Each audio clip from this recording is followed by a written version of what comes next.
প্রায় 2 দিন পর আজকে রোদ উঠলো। একটানা বৃষ্টি ছিল 2 দিন, খুব ভারী বৃষ্টি, টানা বর্ষণে অনেক জায়গায় মোটামুটি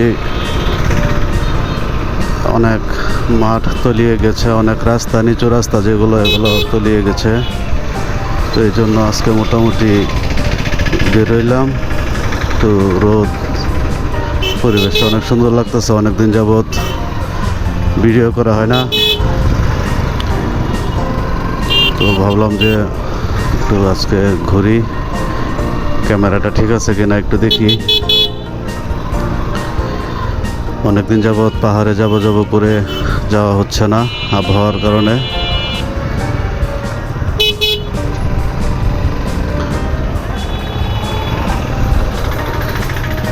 ফুলপুর বাস স্ট্যান্ড, রিক্সা আর অটোর কারণে আর বাইক চালায় শান্তি নাই। যে যেভাবে পারে এইভাবেই গাড়ি ঠেলতেছে,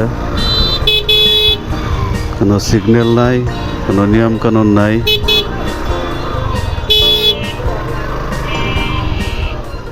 আল্লাহ,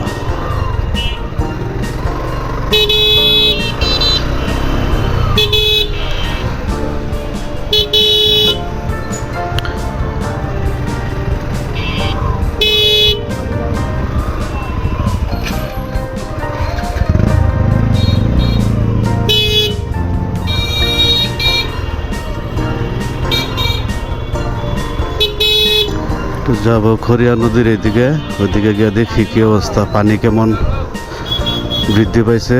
নদীর পানি আগে এক সময় সব সময় নদীর পানি ভরা থাকতো, কিন্তু এখন শুকনো সিজনে হেঁটে হেঁটে নদী পার হওয়া যায়। তো অবশ্য আমরা ছোট সময় দেখছি যে নদীতে সব সময় পানি থাকতো, হেঁটে যাওয়ার মতো পরিবেশ কখনোই হইতো না। কিন্তু এখন মোটামুটি বর্ষাকাল চলতেছে, এখন ভরপুর বর্ষা, তারপরও নদী ওইভাবে ভরাট হয় না এখনো।